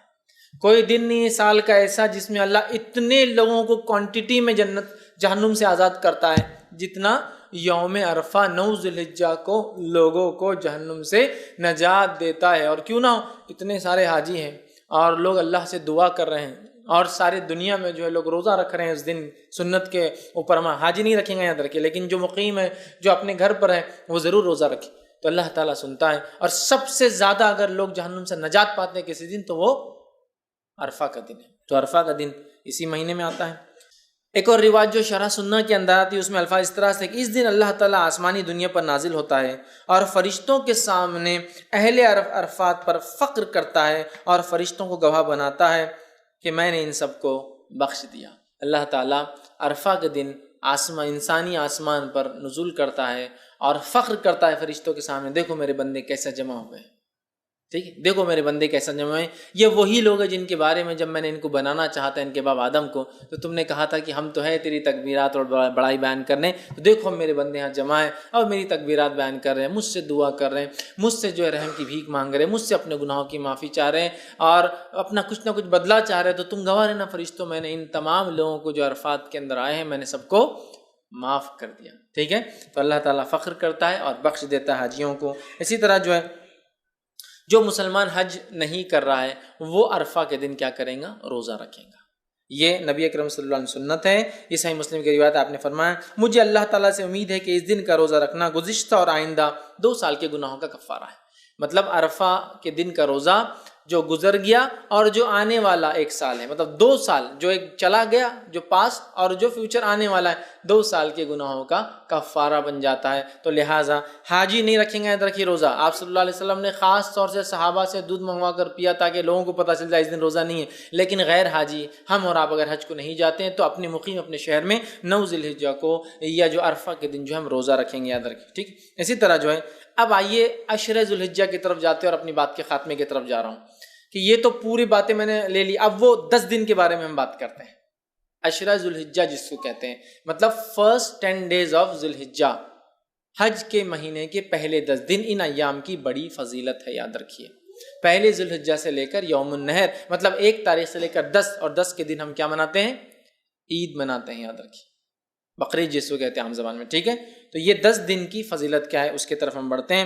تو ذی الحجہ کے پہلے 10 دن کی فضیلت کے تعلق سے نبی اکرم صلی اللہ علیہ وسلم فرماتے ہیں، صحیح بخاری کی روایت ہے، غور سے سنیے کتنی فضیلت ہے ان دنوں کی، جس کو ہم بہت ایزی، بہت آسان اور بہت معمولی سمجھتے ہیں۔ حدیث کے الفاظ ہے، ذی الحجہ کے ابتدائی 10 دنوں کے مقابلے میں دوسرے کوئی ایام ایسے نہیں جن میں نیک عمل اللہ کو ان دنوں سے زیادہ محبوب ہو۔ مطلب ذی الحجہ کی پہلی 10 تاریخ میں جو اعمال انسان کرتا ہے اللہ کو اتنے پسند ہے کہ اتنا پسند اللہ کو باقی دوسرے دنوں میں کیے گئے اعمال محبوب نہیں ہیں۔ صحابہ کرام نے عرض کیا، اللہ کے رسول صلی اللہ علیہ وسلم کیا جہاد بھی نہیں؟ تو فرمایا اللہ کی راہ میں جہاد بھی افضل نہیں ہے۔ مطلب اتنا افضل ہے اس مہینے میں اعمال کرنا کہ ایک آدمی عام دنوں میں اگر جہاد بھی کرے تو ان دنوں میں کیے گئے اعمال کی برابری نہیں کر سکتا۔ تو آپ نے ہاں جہاد بھی نہیں سوائے اس مجاہد کے جو اللہ کی راہ میں نکلے، جان بھی لے جائے، مال بھی لے جائے، جان بھی چلی جائے، مال بھی چلے جائے، وہ زیادہ افضل ہے، باقی کوئی عمل افضل نہیں ہے۔ مطلب ذی الحجہ کے پہلے 10 دن میں آپ جو عمل کریں گے وہ عمل جہاد سے بھی زیادہ افضل ہے۔ صرف اس مجاہد کے مقابلے میں ہمارا عمل کم ہوگا ان 10 دنوں کا جو مجاہد جان مال دونوں لے کے جائے اور کھپا دے، مطلب ختم ہو جائے، ورنہ باقی سارے اعمال ان دنوں میں افضل ہے۔ تو گویا پتہ چلا ان دنوں میں کیے گئے اعمال سب سے افضل ہے، یاد رکھیے سب سے افضل ہے۔ تو آپ جب پتہ چل گیا سب سے افضل ہے تو ہمیں خوب کوشش کرنا چاہیے۔ اور اس کے تعلق سے حافظ ابن حجر عسقلانی رحمہ اللہ لکھتے ہیں کیوں اللہ نے ان ایام کو سب سے افضل بنایا ہے، اور بڑی اچھی بات لکھتے ہیں، اور ایک حکمت، بڑی اچھی حکمت وہ لکھتے ہیں، اور وہ فرماتے اور کہتے ہیں اللہ تعالیٰ نے عشرہ ذی الحجہ، پہلے ذی الحجہ کے پہلے 10 دنوں کو اس لیے فضیلت اور شان اور شوکت بخشی ہے، اس کا سبب یہ وہ لکھتے ہیں یہ وہ دن ہیں جن میں ساری عبادتیں ایک ساتھ مل جاتی ہے۔ یہ وہ ایام ہے، یہ وہ مہینہ ہے جس میں ساری عبادتیں مل جاتی ہے۔ توحید تو ہے ایک مسلمان چلتا ہے، نماز، روزہ، صدقہ اور حج، سب چیزیں ایک ساتھ آتی ہے اس مہینے کے اندر۔ اس کی اسپیشلٹی ایسا ہے، اور کوئی مہینہ نہیں ہے سال کا جس میں ساری عبادتیں ایک ساتھ آئیں۔ آپ بولیں گے روزہ کہاں سے آ گیا؟ میں آگے آ رہا ہوں روزے کی طرف۔ اس دن نفل روزہ رکھ سکتے ہیں آپ ان 10 دنوں کے اندر، آگے میں رکھوں گا انشاءاللہ۔ چونکہ ساری عبادتیں وہ کہتے ایک ساتھ مل جا رہی، سب سے افضل اعمال ہے، تو ظاہر سے صدقہ بھی سب سے افضل اسی مہینے کا ہے۔ تو وہ کہتے ہیں چونکہ سارے اعمال ایک ساتھ مل جا رہے ہیں، توحید تو ہے ہی، نماز ہو جا رہی ہے، روز انسان پڑھتا ہے، روزہ بھی ان ایام کے اندر ہے، پہلے تاریخ سے لے کر 9 تاریخ تک روزہ رکھنا یہ سنت، اور اللہ کے رسول ہمیشہ رکھتے تھے ہر سال یہ روزے، فرسٹ 9 روزے ذی الحجہ کے، پہلے 9 دن کے روزے، 10ویں دن تو عید ہے، ٹھیک ہے، رکھتے تھے۔ تو روزہ بھی مل گیا، نماز بھی مل گئی، توحید پر انسان تھا، صدقات بھی کرے چونکہ سب سے افضل عمل ہے، اور اس میں حج بھی آ جاتا ہے، سارے ارکان ایک ساتھ آ رہے ہیں۔ تو وہ کہتے ہیں اس وجہ سے اللہ نے یہ حکمت ہو سکتی ہے کہ ان 10 دنوں کو اتنی زیادہ اہمیت دی، اور واقع میں ایسا اور کبھی نہیں ہوتا، یاد رکھیے۔ تو ان ایام میں ہمیں خوب سے خوب زیادہ زیادہ عمل کرنا چاہیے۔ اب وہ جو تکبیرات وغیرہ میں نے کہی تھی روک دیا تھا، ایام تشریق میں کرنا ہے، اب عشرہ ذی الحجہ میں بھی تکبیرات کو کہنا ہے، اور پورے 10 دنوں تک، اور باقی کے 3 دن۔ تو آئیے تکبیرات میں سب سے پہلے ہم خوب تکبیریں کہیں۔ مسند احمد کی روایت ہے، آپ سے فرماتے رہے کہتے ہیں ان 10 دنوں میں، مطلب ذی الحجہ کے پہلے عشرے میں کے مقابلے میں دوسرے کوئی ایام ایسے نہیں جن میں نیک اعمال اللہ کے یہاں زیادہ درجے والے ہو، لہٰذا ان دنوں میں کثرت سے اللہ کی وحدانیت بیان کرو، اللہ کی بڑائی بیان کرو، اور اللہ کی حمد بیان کرو۔ ان 10 دنوں سے زیادہ عمل اللہ کو کوئی پسند نہیں، لہٰذا اللہ کی وحدانیت، ایک ہونا بیان کرو، اس کی توحید بیان کرو، اور اس کے تعلق سے آپ آگے فرما رہے ہیں اس کی جو ہے بڑائی، اس کی تکبیر بیان کرو، اور اس کی حمد بیان کرو، ٹھیک ہے۔ اب آئیے اللہ کی وحدانیت بیان کرنے سے کیا مراد؟ لا الہ الا اللہ یہ کہنا، یہ وحدانیت بیان کرنا ہے نا۔ اسی طرح اللہ کی جو تکبیر بیان کرنے سے کیا مراد؟ اللہ اکبر کہنا، اور دیگر تکبیرات جو اللہ کی بڑائی بیان کرتی ہے وہ کہنا۔ اسی طرح جو اللہ کی حمد بیان کرنے سے کیا مراد؟ اس کی تعریف بیان کرنا، ہر چیز کے اوپر اس کی پاکی اور اس کی تعریف بیان کرنا، یہ اس سے مراد ہے۔ اور پہلے ذی الحجہ سے لے کر 10 ذی الحجہ تک جو تکبیرات کہتے ہیں ان تکبیرات کو مطلق کہا جاتا ہے، یاد رکھیے۔ تو پہلے ذی الحجہ سے لے کر 9 ذی الحجہ تک جو تکبیرات انسان بیان کرتا ہے اسے تکبیر مطلق کہتے ہیں، مطلب وہ تکبیریں جو مطلق ہیں۔ اور 10 ذی الحجہ سے لے کر 13 جو تکبیر بیان کرتی ہے اس کو کہتے ہیں تکبیر مقید، وہ قید ہوتی ہے، کسی عمل کے ماتحت چلتی ہے، یاد رکھیے۔ تو یہ تکبیرات ہے۔ اب کیا تکبیرات بیان کرے؟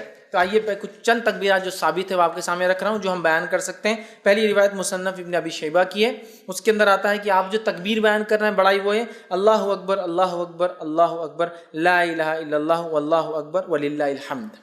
یہ سب سے کامن ہے جو ہم لوگ عموماً کرتے ہیں۔ اللہ اکبر اللہ اکبر اللہ اکبر 3 بار ہے۔ لا الہ الا اللہ، نہیں کوئی معبود سوا اللہ، اللہ بڑا ہے اللہ بڑا ہے اللہ بڑا ہے، نہیں ہے کوئی معبود سوا اللہ کے، واللہ اکبر اور اللہ بڑا ہے، وللہ الحمد اور ساری تعریف اللہ کے لیے۔ تکبیر اور اللہ کی حمد دونوں ایک ساتھ آ گئی، یہ سب سے مشہور اور معروف ہے، یہ آپ پڑھ سکتے ہیں۔ دوسرا جو پڑھ سکتے ہیں جو ثابت ہے وہ یہ ہے الفاظ اللہ اکبر کبیرہ، ٹھیک، اللہ اکبر کبیرہ والحمد للہ کثیرہ وسبحان اللہ بکرۃ واصیلہ۔ دوسرا آپ یہ کر سکتے ہیں اللہ اکبر کبیرہ والحمد للہ کثیرہ وسبحان اللہ بکرۃ واصیلہ، یہ آپ دوسرا کر سکتے ہیں۔ تیسرا آپ جو کر سکتے ہیں اللہ اکبر کبیرہ، اللہ اکبر اللہ بڑا اور اللہ سب سے بڑا ہے، یہ بھی ثابت اللہ اکبر کبیرہ، ٹھیک ہے۔ اس کے علاوہ جو ثابت ہے فتح الباری میں جو روایت آتی ہے اس میں یہ ہے اللہ اکبر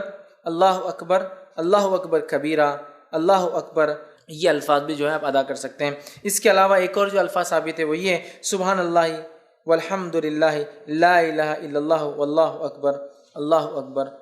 اکبر وللہ الحمد۔ یہ تمام تسبیحات آپ کثرت سے ان ایام میں پہلے سے لے کر 13 تک کثرت سے بیان کر سکتے ہیں۔ صحابہ کا ان ایام میں کیا معمول تھا، جو میں نے رکھا تھا نا کہ تکبیرات آپ نہیں پڑھتے، وجوہات شرم آتی فلاں، صحابہ کا کیا معمول تھا؟ آئیے امام بخاری نقل کرتے ہیں کہ عبداللہ ابن عمر رضی اللہ عنہما اور ابو ہریرہ رضی اللہ عنہ، یہ دونوں صحابی جو ہے ان 10 دنوں کے اندر بازار کی طرف جاتے اور بازار میں جاتے اور اتنے زور سے تکبیر کہتے ہیں کہ لوگ بھی ان کی تکبیرات کو سن کر وہ بھی تکبیر کہتے ہیں۔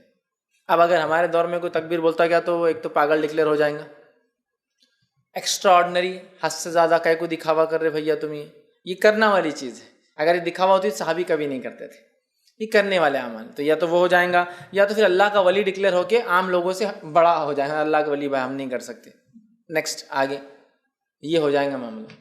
صحابہ نکلتے تھے اور اتنی زور سے بولتے تھے کہ سننے والے غفلت میں ہیں، بازار میں لوگ مارکیٹ میں بھول گئے، ارے یاد آ گیا ذوالحجہ چالو ہے اور اس کے اپن نہیں بولو تکبیرات بیان، تو اتنی زور سے بیان کرتے ہیں کہ لوگ ان کی تکبیرات سن کر تکبیر بیان کرتے ہیں۔ عبداللہ بن عمر رضی اللہ عنہ کے تعلق سے آتا کہ مینا میں اپنے خیمے میں، مطلب حج کے لیے جاتے، مینا میں اپنے خیمے میں اتنی زور سے تکبیر بولتے کہ آواز مسجد میں چلی جاتی تو مسجد والے تکبیر بولتے، مسجد والے تکبیر بولتے تو آواز بازار میں چلی جاتی تو بازار والے تکبیر بولتے، اور چنانچہ روایت میں آتا ہے کہ مینا تکبیرات سے گونج اٹھتا تھا، بخاری کی روایت ہے، مطلب وہ یہاں بولتے تو مسجد والے سن لیتے، مسجد والے بولتے تو بازار والے سن لیتے، بازار والے بولتے تو اتنی زور سے آواز ہوتی کہ پورا مینا آواز سے گونجتا تھا، لوگوں کی تکبیرات لوگ بیان کریں، جیسے حج میں ہوتا ہے نا، تو یہ حج میں تو کرنا ہی ہے، بازار میں بھی کرتے تھے آپ، مطلب یہ حج کو نہیں کہتے شروعات میں، بازار میں بھی کرتے چلتے پھرتے، تو ہمیں خوب تکبیرات اس مہینے میں بالخصوص 1 سے لے کر 10 اور 10 سے لے کر 13 تک بیان کرنا ہے۔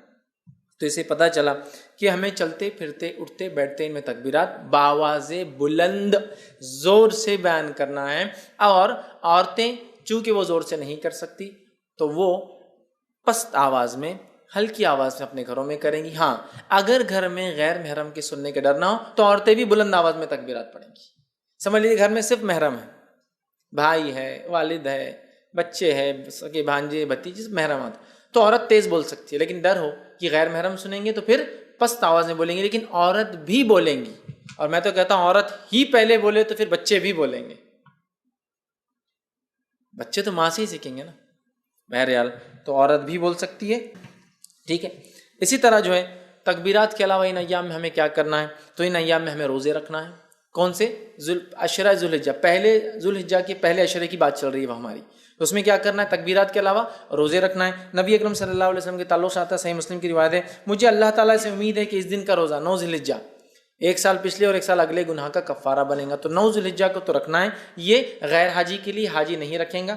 اس کے علاوہ ان مہینے کے اندر جو روزے آپ رکھیں گے اس میں ایک روزہ جو مشہور اور معروف ہے وہ یہ ہے، جس کے تعلق سے روایت اس طرح سے آتی ہے، سنن ابو داؤد کی روایت ہے کہ آپ سے ان کی زوجہ مبارک جو ہے ایک زوجہ فرماتی اور کہتی ہے کہ نبی اکرم صلی اللہ علیہ وسلم جو ہے ذوالحجہ مطلب 9 ذوالحجہ کا روزہ، اس کے بعد جو ہے یوم عاشورہ کا روزہ، ہر ماہ کے 3 روزے، اور ایک روایت میں ذوالحجہ کے پہلے 9 روزے، 9 ذوالحجہ عرفے کا روزہ، اور جو ہے 10 محرم کا روزہ اور ایام 20 مہینے کے 3 روزے کبھی نہیں چھوڑتے. اور ایک روایت میں الفاظ ہے آپ صلی اللہ علیہ وسلم پہلے 9 روزے ذی الحجہ کے پہلے مطلب پہلے عشرے کے پہلے 9 دن کے روزے اور 10 محرم کا روزہ اور اسی طرح ایام 20 مہینے کے 3 دن 13 14 اور 15 یہ روزے کبھی نہیں چھوڑتے. تو اس روایت میں 9 روزے کے تذکرہ ہے, پہلے 9 روزے, تو پتہ چلا اس مہینے میں روزے بھی رکھنا چاہیے. مسند احمد کی روایت ہے آپ نے فرمایا کہ تعلق سے آتا ہے, فرمایا آپ صلی اللہ علیہ وسلم کبھی 4 کام نہیں چھوڑتے. عاشورے کا روزہ, عشرہ ذی الحجہ کے 9 روزے مطلب پہلے عشرے کے 9 جو ہے دن کے جو ہے فاسٹنگ روزے اور مہینے کے 3 روزے آپ صلی اللہ علیہ وسلم اور فجر کی 2 سنتیں, 4 عمل کبھی نہیں چھوڑتے. اس میں بھی کیا آ گیا 9 روزے آپ صلی اللہ علیہ وسلم کبھی نہیں چھوڑتے تھے. تو عشرہ ذی الحجہ میں روزہ بھی رکھیے, تکبیرات روزہ 9 روزے رکھ سکتے ہیں, 9 نہ بھی ہو پائے تو کم از کم ایک تو ضرور رکھیے, عرفے کے دن کا روزہ, ٹھیک ہے, یہ بھی جو ہے اس میں عمل کرنا ہے. اس کے علاوہ چونکہ اس مہینے میں کیے گئے سارے اعمال افضل ہے, لہٰذا نفل نماز کا خوب اہتمام کرے. نفل نماز کے فائدے جو آتے ہیں صحیح مسلم کی روایت میں اس طرح سے آتے ہیں, اللہ تعالیٰ کے لیے اپنے سجدوں کو لازم کر لو. بے شک جب بندہ سجدہ کرتا ہے تو اللہ سبحانہ تعالیٰ کہ اللہ جو ہے سجدے کے ذریعے اپنی طرف تیرا ایک درجہ بلند کرتا ہے اور اس سجدے کے ذریعے تیرا ایک گناہ مٹا دیتا ہے, اور یہ سال کے ہر وقت ہو سکتا ہے. تو لہٰذا یہ نفل نماز کے فضائل ہے. تو خوب ان مہینوں میں کیا کریں ہم زیادہ سے زیادہ, پہلے تو 9 روزے رکھنے کی کوشش کریں, کچھ نہ تو ایک نفل نمازوں میں اہتمام, فرض تو بہرحال کرنا ہی ہے, اس میں کوئی شک ہی نہیں ہے. نفل نمازوں کا کثرت سے اہتمام, اسی طرح تلاوت قرآن کا کثرت سے اہتمام, اس لیے کہ ہر حرف پہ 10 نیکی ہے, اور اس سے زیادہ کیا بہتر ہو سکتا ہے کہ ہم ذی الحجہ کے پہلے عشرے میں یہ عمل کریں جو سب سے زیادہ افضل عمل ہے. تو آپ وہ کیجیے. صدقہ دینا, اس لیے کہ صدقہ ایک بڑا افضل عمل ہے, صدقہ بھی دیجیے اس لیے کہ اس 10 دن میں کیے گئے عمل سب سے افضل ہے. لہٰذا خوب جو ہے صدقہ آپ کیجیے, اور دیگر جتنی نیکیاں ہو سکتی وہ کریں, اور بالخصوص گناہ کبیرہ سے اور حرام کاموں سے اپنے نفس کو بچائے. بالخصوص گناہ کبیرہ سے اور حرام کاموں سے اپنے نفس کو بچائے, اس لیے کہ محترم اور حرمت والے مہینوں کو پاس اور لحاظ رکھنا یہی ہے کہ اس میں ہم گناہ اور معصیت کام نہ کریں, نیکیوں میں اضافہ کریں. تو جہاں ہم نیکیوں میں اضافے کی میں بات کر رہا تھا اب تک, تو یہاں گناہوں سے بچنا بھی بہت زیادہ ضروری ہے, اس لیے کہ یہ ایام میں کیے گئے اعمال سب سے زیادہ افضل ہے. لہٰذا خوب نیکی کا ہم اہتمام کریں اور خوب اپنی نفس کو گناہوں سے بچائے, وہ چاہے ذی الحجہ کا مہینہ ہو یا دیگر اور 3 مہینے, مطلب ٹوٹل 4 مہینے حرمت والے, ان چاروں مہینے کا احترام کرے, حرمت کا پاس و لحاظ رکھے, گناہ اور معصیت سے اجتناب کرے, بالخصوص کبائر سے اپنے آپ کو بچائے. اسی طرح نیکیوں میں اپنے آپ کو آگے بڑھانے کی ہم جو ہے خوب سے خوب جو ہے کوشش کریں, اور بالخصوص وہ اعمال جو اعمال ہمیں بتائے گئے ان ایام میں کرنے کے, ان اعمال کو ہم جو ہے کثرت سے کرنے کی کوشش کریں, زیادہ سے زیادہ نیکی کریں, اور زیادہ سے زیادہ گناہوں سے اپنے نفس کو اپنے آپ کو بچانے کی کوشش کریں. اب آئیے آخر چند کلمات کہ ان ایام میں جو مخصوص دن ہیں ان کے کچھ نام آپ کے سامنے رکھ دیتا ہوں تاکہ بات سے واضح ہو جائے. جو ہے پہلے عشرے کو جو ذی الحجہ کا ہوتا ہے یا ذی الحجہ کا ہوتا ہے اسے کہتے ہیں عشرہ ذی الحجہ. تو عشرہ ذی الحجہ, عشرہ کا معنی 10 ہوتا ہے, تو عشرہ ذی الحجہ بولے تو بعد کے 10 دن یا آخر کے 10 دن نہیں یاد رکھیں. جب بھی روایت میں آئیں گا عشرہ ذی الحجہ تو معنی ہے پہلے 10 دن, فرسٹ 10 days, ٹھیک ہے. اس کے علاوہ دوسرا جو ہے یوم الضحیٰ, یہ جو ہے عید الاضحیٰ کے دن کو کہتے ہیں یوم الضحیٰ.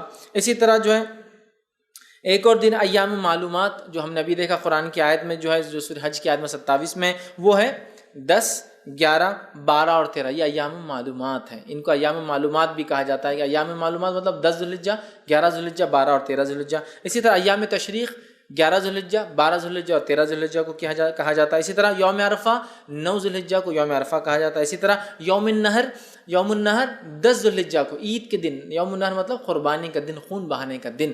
تو یوم النہر 10 ذی الحجہ کو کہا جاتا ہے, عید کے دن کو کہا جاتا ہے. اسی طرح جو ہے یوم الترویہ کہا جاتا ہے 8 ذی الحجہ کو, جب جو ہے حاجی جو ہے مینا میں جو قیام کرنے آتے ہیں, اور یہ بات جو ہے سنن ابو داؤد میں آتی ہے, تو اس کو یوم الترویہ کہتے ہیں جو 8 ذی الحجہ ہوتے ہیں. تو یہ چند نام ہیں. اسی طرح جو ہے حسبہ لیلۃ الحسبہ کہتا ہے، ایام تشریق کے بعد جو ایک رات آتی 14 کی، اس کو لیلۃ الحسبہ کہتے ہیں۔ تو یہ چند نام تھے جو ان دن میں ایام تشریق، یوم النحر، عید الاضحیٰ اور اس طرح سے ہم لوگ سنتے ہیں عام طور سے۔ تو یہ وہ چند چیزیں تھیں جو میں نے بہتر سمجھی کہ آپ کے سامنے میں رکھ دوں۔ تو یہ چند باتیں تھیں جو ذو الحجہ کے مہینے کے فضائل اور بالخصوص ذو الحجہ کے پہلے عشرے کے یا عشرہ ذو الحجہ کے چند فضائل تھے جو میں نے آپ کے سامنے رکھنے کی کوشش کری۔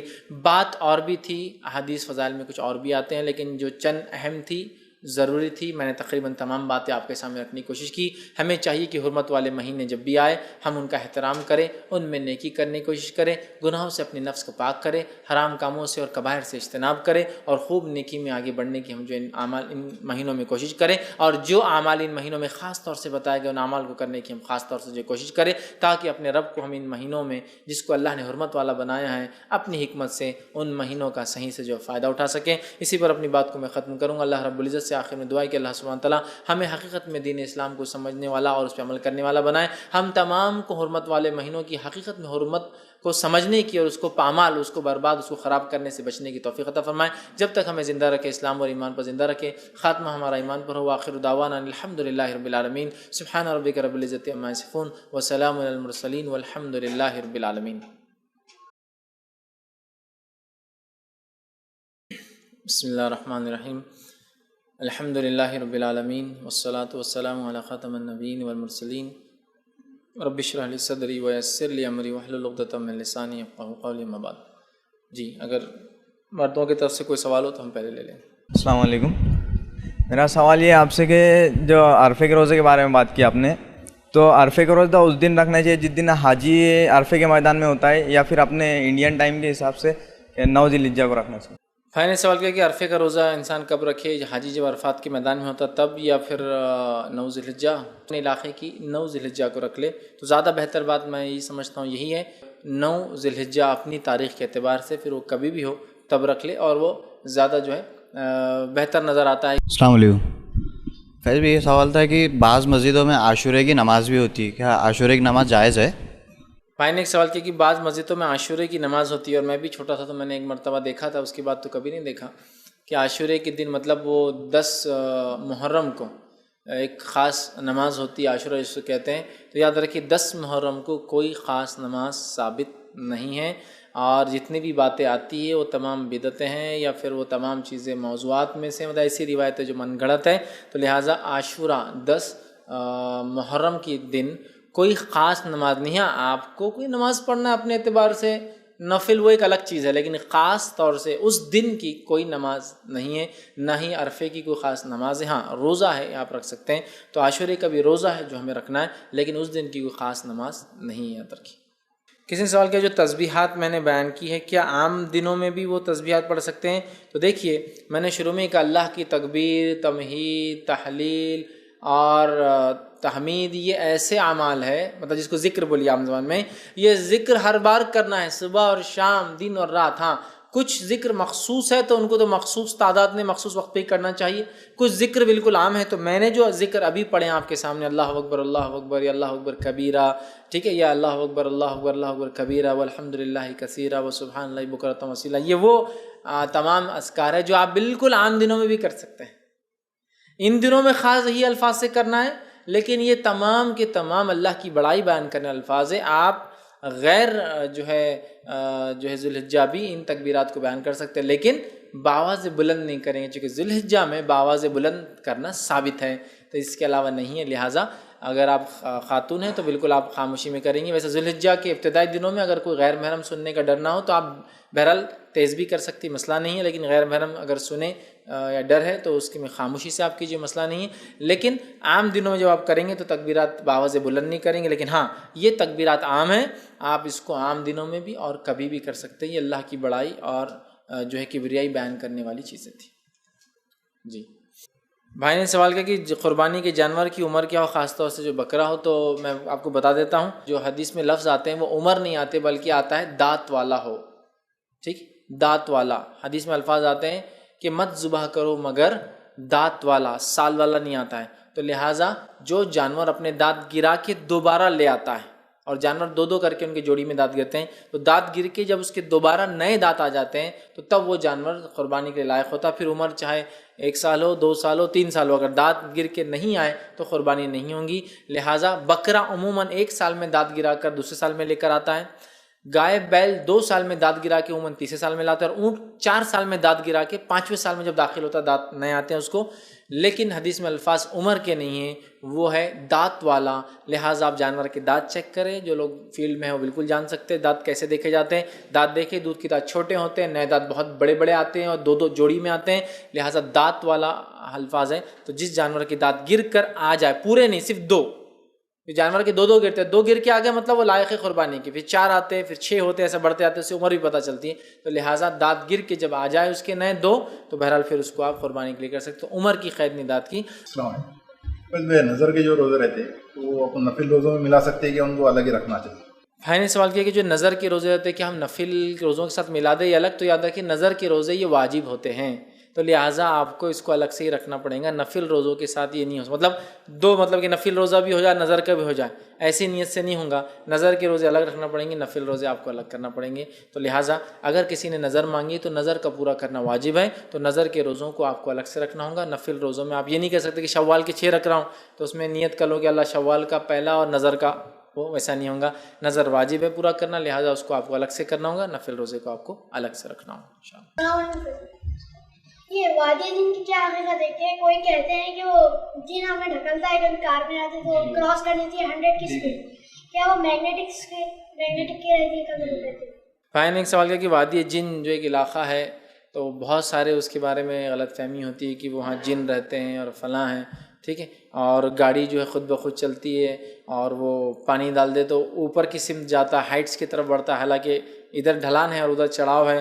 اور اسی طرح گاڑی 100 کی اسپیڈ تک بغیر خالی اگر انجن چالو ہے آپ اس ایکسیلیٹر مت دی چلے جاتی ہیں.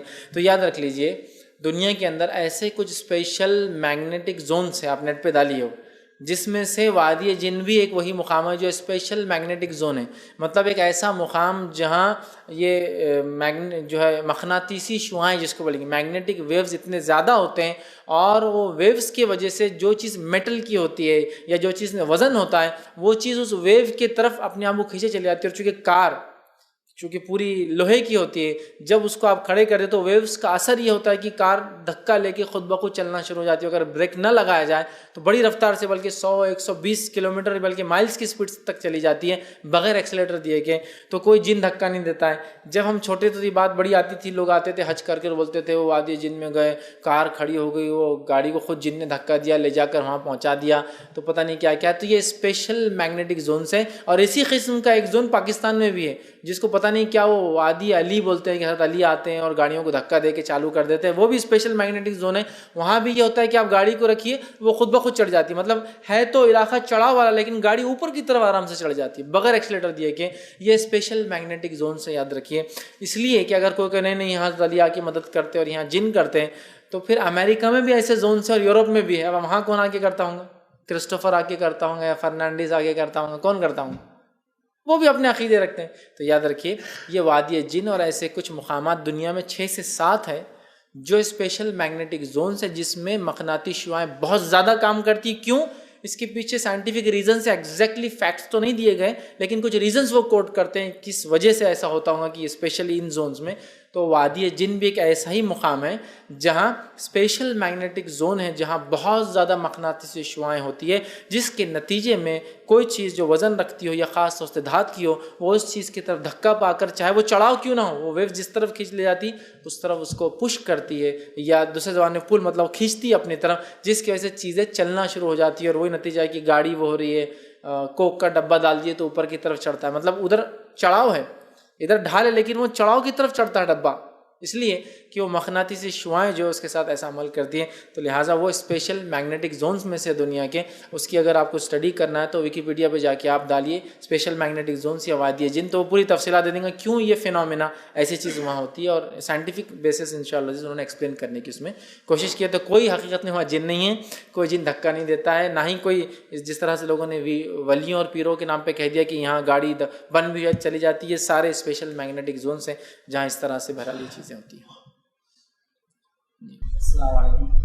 شیخ ہمارا سوال یہ ہے کہ بقرعید کے تعلق سے جو ابھی جو جانور ذبح کیا جاتا ہے تو بہت سارے لوگ ہوتے ہیں جب جانور جب ذبح ہوتا ہے تو اس کی کلپ بناتے ہیں اور واٹس ایپ پہ ڈال دیتے ہیں، یہ چیز کیا درست ہے؟ بھائی نے ایک اچھا سوال ہے کہ بہت سارے لوگ جو ہے جانور کو جب قربانی کے دن ذبح کیا جاتا ہے تو وہ ذبح کے ایک تو ویڈیو بناتے، ویڈیوگرافی کرتے ہیں اور اس کے بعد نیٹ پر اپلوڈ کر دیتے ہیں۔ یہ بہت ہی عجیب اور غریب اور جس کو کہیں گے گھنونی حرکت بھی ہے اس اعتبار سے، پہلا کہ اس میں ریا شامل ہے کہ آپ نے جانور ذبح کیا اور دنیا کو بتانا چاہ رہے کہ ہم نے یہ عمل کیا، ٹھیک ہے، مطلب یوم النحر کے دن، قربانی کے دن ہم نے جانور ذبح کیا، اتنا ہٹا اور کٹا تھا اور اس طرح سے تھا، ایک ریا۔ دوسرا یہ ہے کہ ہمارے اطراف میں جو اکثر غیر مسلم بستے ہیں، بالخصوص ہندوستان کا اگر معاملہ لے، اور جو کہ بہت بڑی آبادی 100 کروڑ کے قریب غیر مسلموں کی آبادی ہے، اور جو کہ دنیا کی فیصد کے اعتبار سے 1/7 ہے، 1/7 ہوتی ہے، 700 کروڑ انسانی آبادی میں یہ ہے،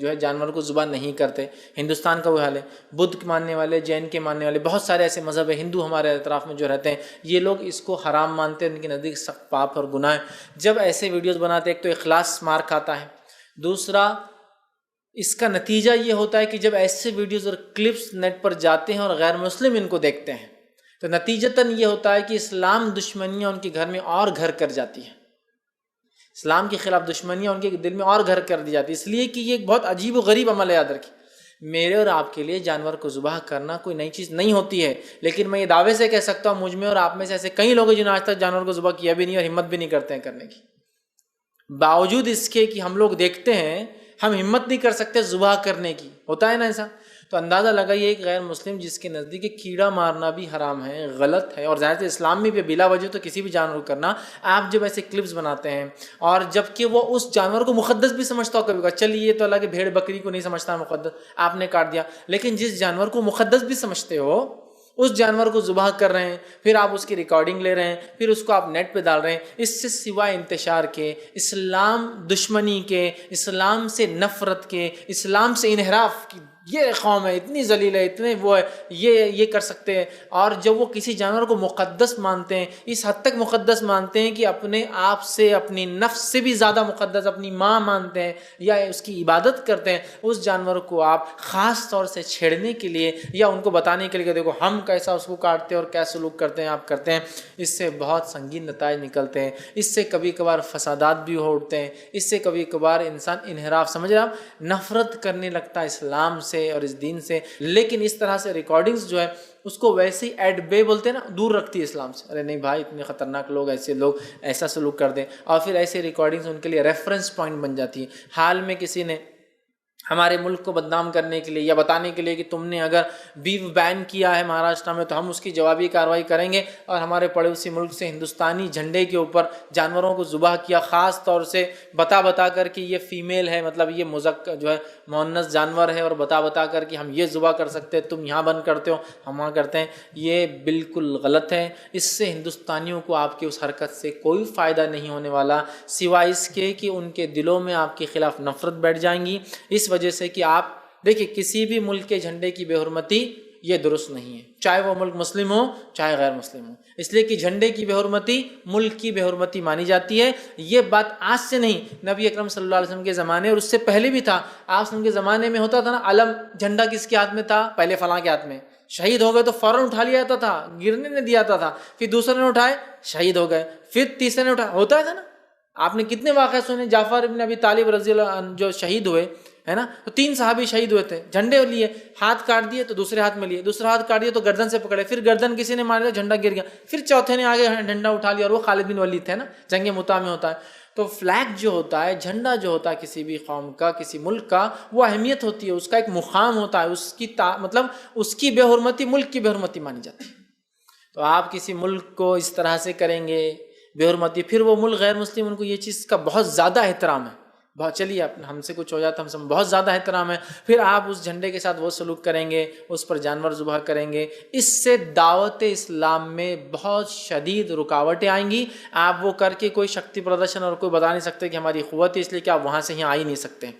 رہا مسئلہ یہاں رہنے والے سکون سے، امن و امان سے رہنے والے مسلمانوں کو ویسی حرکت اور ویسے ویڈیو سے اشتعال جس کو بولتے ہیں نا خامخواہ کی جوش پیدا ہوتا ہے، جس سے ہو سکتا ہے کوئی غلط حرکت کر بیٹھے. تو میں کہوں گا اور مسلمانوں سے اسپیشل اپیل کروں گا، بقرعید پھر آ رہی ہے، کہ اللہ کے لیے کوئی ویڈیو نہ بنائے، اس لیے کہ ویڈیو بنانے کا میں سمجھتا ہوں کوئی بینیفٹ بھی نہیں ہے، فائدہ نہیں ہے. اس سے ایک تو ریاکاری ہوگی، دوسرا اقوام عالم جو ہے جو جانور کو ذبح کرنے کے خلاف ہے، وہ لوگ انحراف سمجھتے نا، نفرت کرنے لگیں گے اس امن اور امان والے دین سے. کیوں یہ قربانی ہے؟